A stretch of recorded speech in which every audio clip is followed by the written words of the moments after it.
Flat Earth Clues, Part 3, The Map Makers.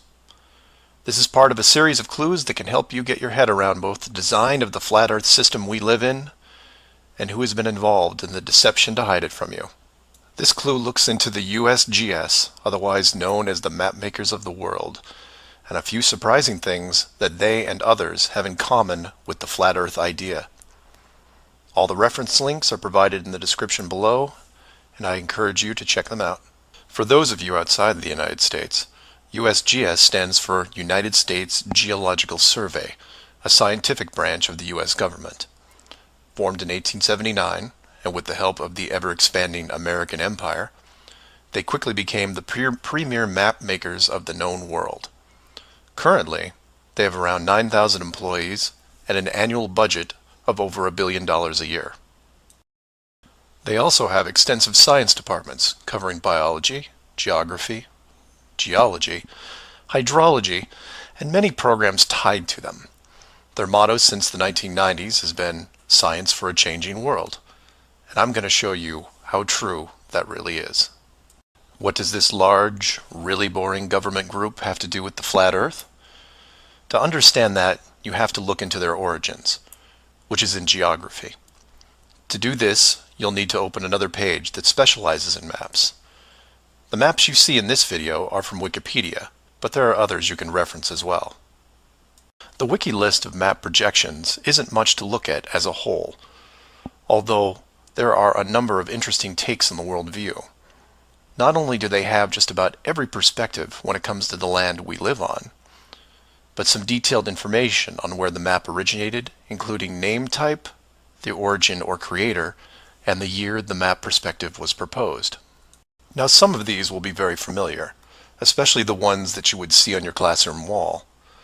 There are a number of variations here, but the one that has been debated on recently would be this one, the Gauls-Peters, which accurately shows the size difference between the continents, the most obvious clue being that the white continent of Greenland is actually tiny compared to Africa. But I digress. If you keep going down through all the different shapes, you'll get into circular maps, but only one of these is a top-down perspective that shows the continents in the center, surrounded by an unbroken ring of ice. In Wiki, it's called the azimuthal equidistant, and just to make it easier, I'm going to abbreviate and call it AE for short.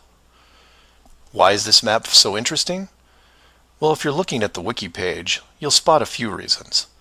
The first is that in the notes section of the map, and I quote, "Used by the USGS in the National Atlas of the United States."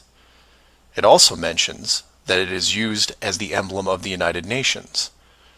Of all the maps on this screen, it is the only one that references a group of any kind. And if you keep this page open and navigate over to the Flat Earth section of Wiki, you'll notice towards the bottom of the page a similar map. I've referenced it here, and you can tell quite easily it's identical, but not referenced or linked as the AE model. To make things even more strange, we go back to the USGS model, and you see that it was first proposed 1,000 years ago, and you may think, well, that's a bad link. So you compare it with the person who proposed it, and you get this guy, Al-Biruni. Who was Al-Biruni? Well, he lived around 1,000 years ago and was considered one of the greatest scholars of his era, schooled in multiple sciences. Have you ever heard of him? I hadn't. Maybe it's multiple bad references in Wiki. Well, no, because NASA knows who he is and named this moon crater after him. So why is the USGS using a version of the world map designed by a 1,000-year-old Persian scientist? Because it's correct. That's why. So to be clear, let's compare them again. The United Nations flag, the USGS official map of the Earth, and the Flat Earth model. All identical, but one isn't recognized and instead ridiculed as an outdated look at the world. And this is one of those political quandaries that the authority gets stuck in. The short version is this: the government is on the same page as the flat Earth, but they can't admit it, even in confidence. We know the Earth isn't flat, they say, but it really is. We know you use the same map as we do, but ours is just an image. And anyone who says differently is obviously crazy. It makes you wonder how long the USGS has been using that model as an official reference. The United Nations started using it for their logos in 1945, and then made some final adjustments in 1947. And the UN flag also raises a few questions, like, why isn't Antarctica represented on the map? Is it supposed to be assumed in the outer circle, or perhaps the spiky olive branches on the outside? They don't mention it anywhere online. And this is what I like to focus on: the gaps, the holes in the plot, the unanswered questions. The USGS using the same map as the flat Earth, but not saying why, not recognizing it, or that you can't link the very same image from the Flat Earth Wiki back to the actual AE definition of the projection.